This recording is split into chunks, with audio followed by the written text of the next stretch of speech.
देखिए, चुनाव हार जीत और उससे सीख मिलती है। आप पॉपुलर हो सकते हैं, आपको वोट ज्यादा मिलेगा, लेकिन बीजेपी की जो मशीनरी है, बीजेपी का जो काम करने का तरीका है, बीजेपी जिन इश्यूज को लेकर के ग्रास रूट तक जाते हैं, मान लीजिए उन्होंने अब ये कहना शुरू किया है कि महिलाओं ने बहुत उन्हें वोट दिया है, विमेन वोट ज्यादा मिला है उनको, ये तो बताया जा सकता है, लेकिन आप 10,000 रुपए कब तक देंगे? आप सम्मान का जीवन नहीं देना चाहते हैं। अच्छा, उन महिलाओं को आप 10,000 दे रहे हो जिनके पति, परिवार के लोग एक साथ नहीं रह सकते हैं। देखिए, दुख की बात यह है कि बिहार, यूपी वो स्टेट है जहां के सबसे ज्यादा लोग बाहर जाते हैं, वो अपने परिवार को छोड़ के जाते हैं। परिवार के साथ परिवार की तरह रहें, उसके लिए सरकार काम नहीं कर रही है। बस 10,000 रुपए देकर के वोट ले लिया, बाद में जैसे और स्टेटों में इन्होंने किया है कि नंबर्स कम कर देना है, बाद में नियम बना देंगे, रूल्स बना देंगे, बाद में पता लगा कि उतनी हमारी माता बहनों को मदद नहीं मिल रही। सेम महाराष्ट्र में और किसी स्टेट में इसी तरह का काम होता है। आप कैसे रीड करते हैं सर, क्योंकि काफी सालों से आप पॉलिटिक्स को देखते जा रहे हैं, बीजेपी का इस बेहतरीन विन कहा जा रहा है उनके तरफ से, इंडिया का बेहतरीन विन जेडीयू को, आप कैसे देखते हैं सर? नहीं, इतना सीट जीते हैं, 202 डबल सेंचुरी, हजम नहीं हो रहा।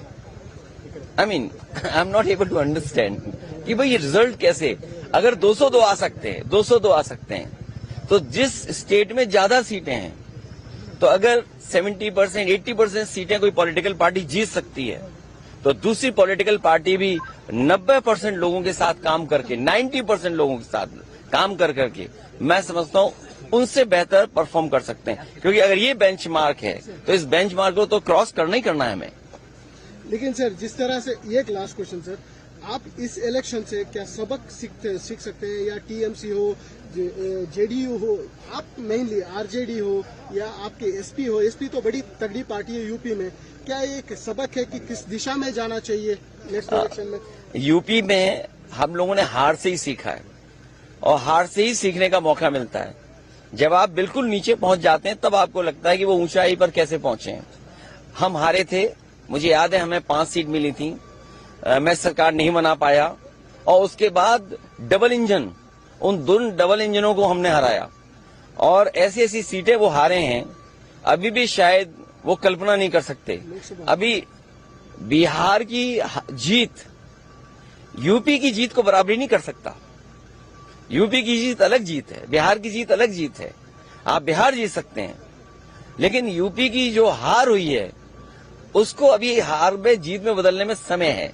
उसके लिए हम लोग तैयार हैं। असेंबली इलेक्शन बहुत दूर नहीं है, उसके लिए हम लोग तैयार हैं। आज हम और आप मिल रहे हैं, हो सकता है कि अगर 11 जनवरी 2027, अगर 11 जनवरी 2027 को डिक्लेयर होता है इलेक्शन, तो आज हमारे पास 423, 424 दिन है, और यूपी में 403 असेंबली हैं, तो हमारे पास 20 ही दिन तो स्पेयर में है। तो 20 ही दिन स्पेयर में, बाकी तो हमें काम ही करना है।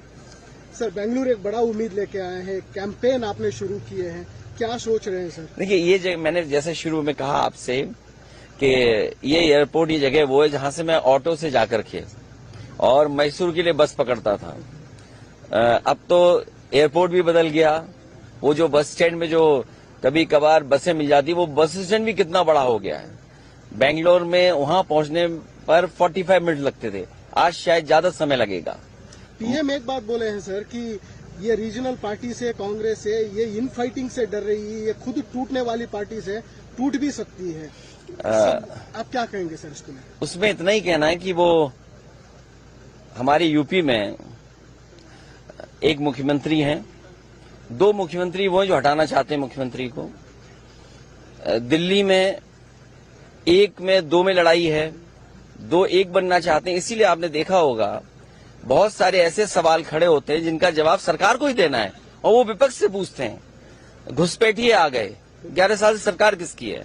घुसपैठिए आए तो उन्हीं की सरकार में आए होंगे, तो कम से कम उन्हें ये बताना चाहिए कि 2014 से पहले कितने घुसपैठिए आए, और 2014 के बाद आज तक कितने घुसपैठिए आए। अगर उनके पास संख्या नहीं है, इसका मतलब ये है कि वो आपस में एक दूसरे को नीचा दिखाना चाहते हैं।